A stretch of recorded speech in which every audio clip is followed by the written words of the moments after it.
Trump's top general just undercut one of the most frequent claims you hear from him, and that is that the country is under invasion.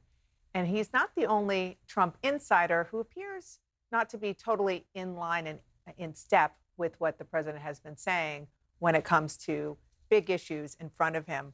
I want to start by playing an exchange with Brian Schatz, the Democratic senator on Capitol Hill yesterday, and General Dan Kane, who's the chair of the Joint Chiefs the president put in place. Is the United States being invaded by a foreign nation?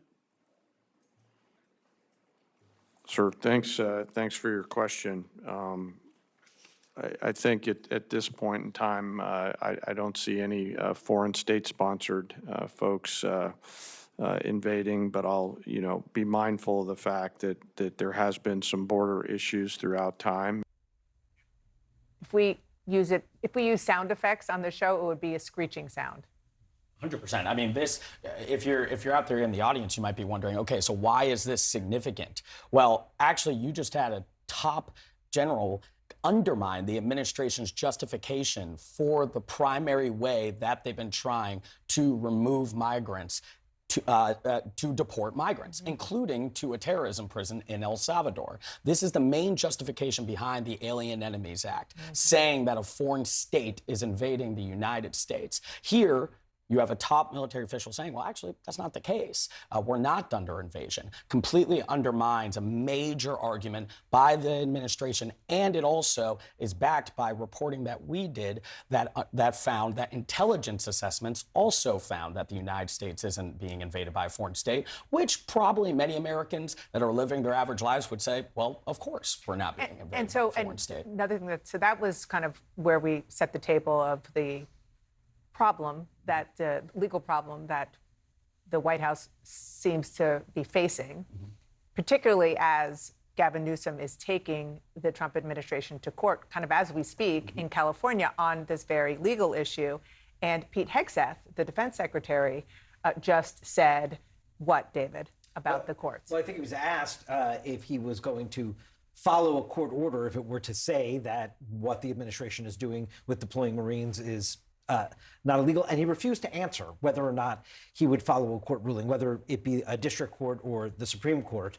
Now, as you know, his boss often says he's going to follow the Supreme Court, basically. So I'm sure Pete Hegseth will follow anything Donald Trump says. But obviously, this now raises yet again the question of one branch of government perhaps being willing, or at least not willing to commit to follow the other branch. President Trump says the U.S. is being invaded. He's made that claim time and time again, first to justify deportations, and now he's saying that's why he needs to deploy troops to Los Angeles.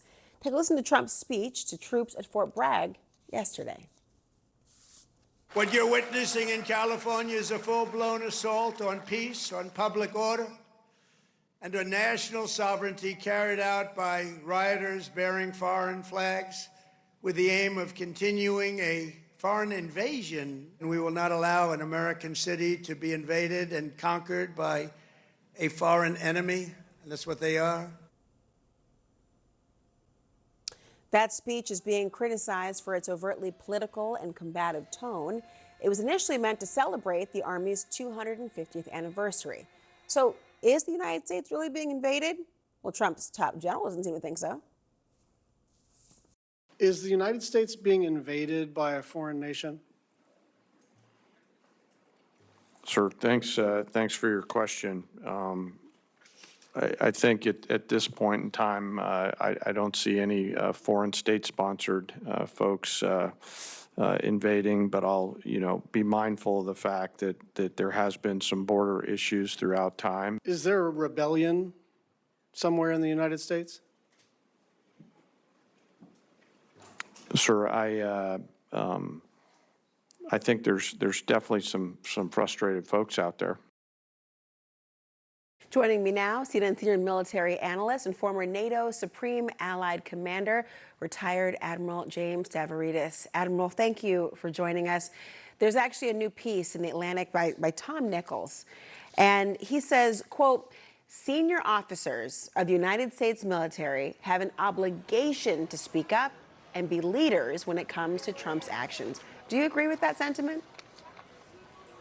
I think the onus is on all of us, everybody in society. It's not just the military's job, it's the job of everybody, journalists, observers, writers, all of us need to observe the fact that no, we are not being invaded. No, there is not a rebellion in progress, and therefore there is no need to have active duty military troops called into our streets. That's something that doesn't require a senior military officer to observe. Speaking of members of the military and service members who might be asked to either participate in this way or are watching their comrades do so, they might be afraid to speak out, Admiral. What is your message to them? Are they even allowed to voice concerns, or does that break protocol? Anyone who is on active duty in the U.S. military should stay away from politics. I'm retired, but I'm a registered independent. I don't engage in political discourse one way or the other. What we want in this country, Laura, is a apolitical, non-politically engaged military. And especially if you're on active duty wearing a uniform, you should not be involved in anything that crosses a line to endorse a political candidate. Stay out of that. That's my message to anybody on active duty today. You know, Nichols, in his piece, he called out Joint Chiefs Chairman Dan Kane as someone who should speak up to Trump. You heard his comments today where he disputed Trump's claims of there being an invasion, although I have to say he seemed to be a little bit reluctant to make that statement concisely. What did you make of that? I know General Kane. He's a man of integrity.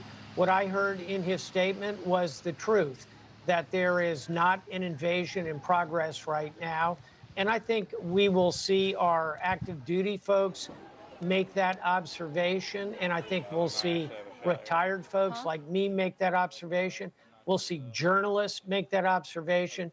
We'll see any American citizen with common sense look at the events and say, no, we're not being invaded. And therefore, Laura, there's no call to bring active duty military like a Marine combat battalion to the streets of Los Angeles.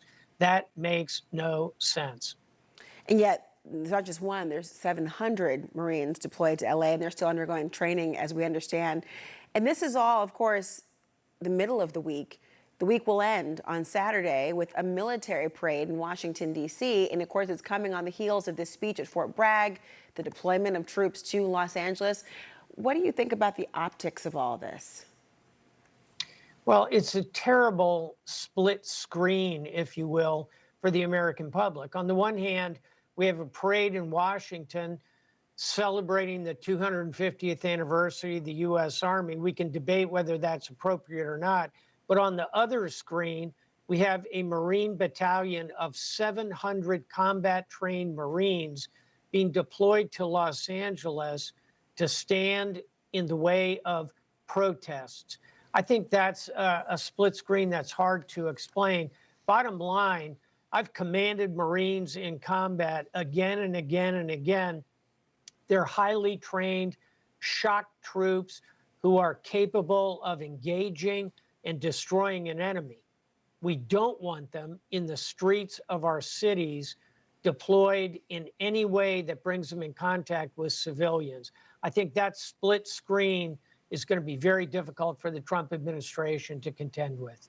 Let's talk about a different split screen that we saw just recently. I mean, on the one hand, I know you've been very clear that you do not think members of the military, active duty, and the like should be participating publicly in any kind of politics. But there was a moment that we saw at Fort Bragg when boos were heard with respect to certain members of elected office. But then there was another moment that elicited cheers from that same crowd at Fort Bragg when it was Trump announcing that the Army would restore the names of 7 bases that had been named after Confederate leaders. And you know, of course, there's been a transition for many of these. What are your thoughts today? I am deeply concerned to see this administration go back to naming these bases after Confederate generals who rebelled against the United States. These are traitors. The administration is putting a bit of a fig leaf over it by renaming them ostensibly for individuals with the same name who weren't Confederate generals. This gets complicated. The bottom line is to name a base after a Confederate general who fought against the United States makes no sense whatsoever to me. Admiral James Stavridis, thank you so much for joining us tonight. You bet, Laura.